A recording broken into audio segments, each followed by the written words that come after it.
Joseph Wood. How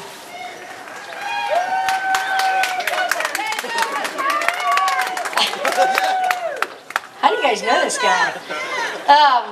Well, I'll tell you why, because he's been in community service for over 20 years. He was born in Chicago and raised there by his parents, and then he moved to Fayetteville 12 years ago.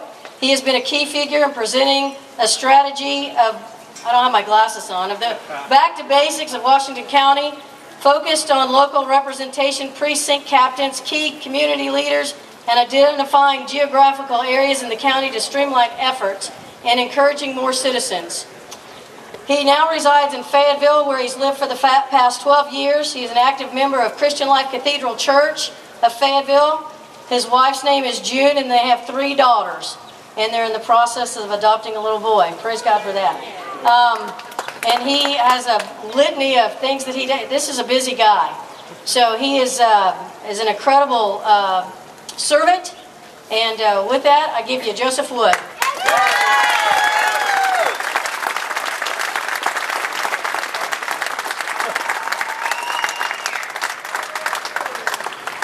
Welcome, Fayetteville. Welcome, Patriots.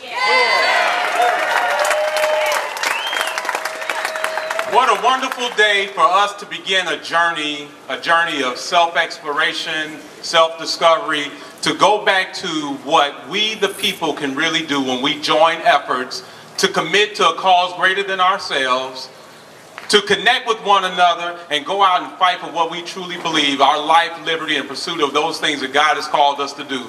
Welcome. Thanks for having us here.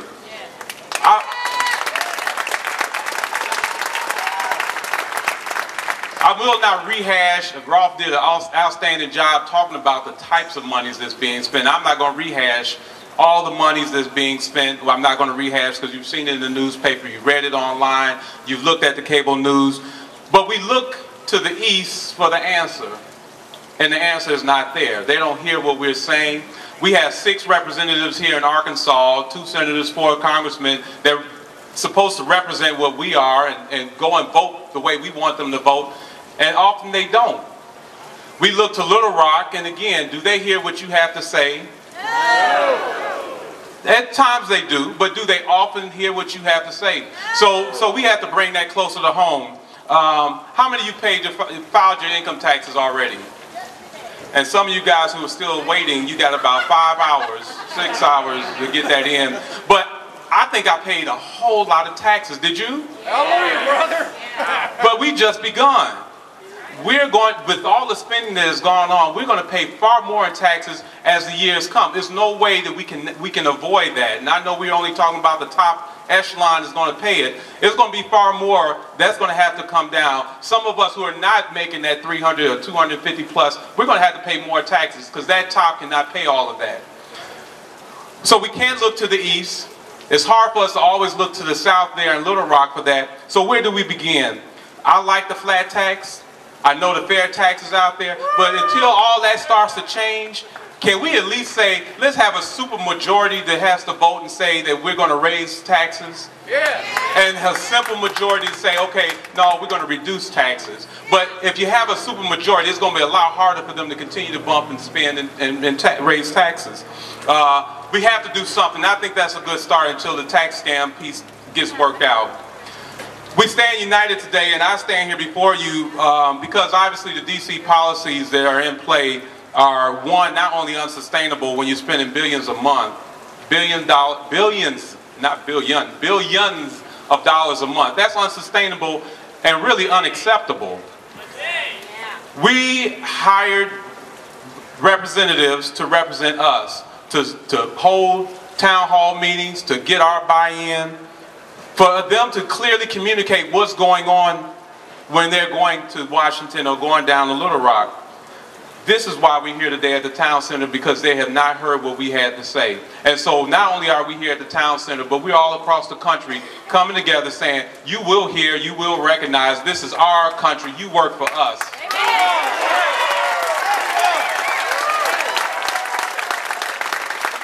It's kind of difficult. I stand here kind of in a mixed bag.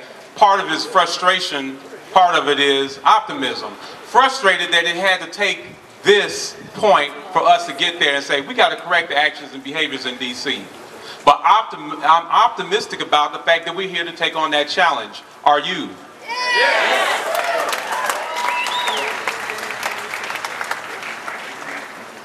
We have abdicated our responsibility. I have to tell you, Mama taught me a lot, and you'll hear me say Mama all the time, because Mama, she would get some of those lessons. She'd say, Kevin, when you start pointing the finger of blame on somebody, you got three fingers pointing back at you. What was your responsibility in all what took place? And so I look at this, I'm like, but I'm not in D.C., I'm not in Little Rock, I'm not in a political office.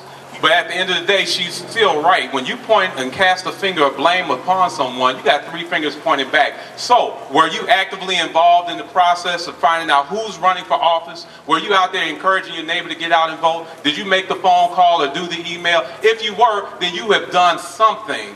But if you sat back and said, they'll get it straightened out, I know they'll take care of it because they always will, then we've abdicated our responsibility. So the real challenge is, what is it about a free nation?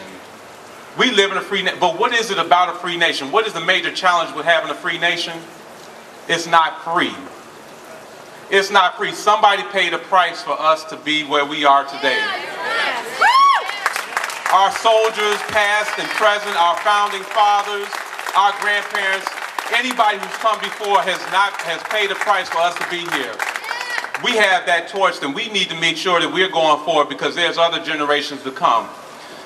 So you asked me, Joseph, how do we make a dent in all of this? How do we make something happen when it seems like they're not hearing us? And I'll share that. The answer comes down to leadership. It always has been, it always will be. When you have people who are leading you, who are truly engaged with you, they're committed to a cause greater than themselves, they're connected to you, and they're willing to go out and fight for you, that's where the leadership comes in. I think there's some absence of leadership in D.C. I think there's some absence of leadership sometime in Little Rock. So how do we change that? Guess what? That's a big Titanic. We can't change D.C. tomorrow. We can't change Little Rock in a few hours. But we can change something starting right here, right now. Because you can look around and you can say, you know what? I know some of these people sitting in here.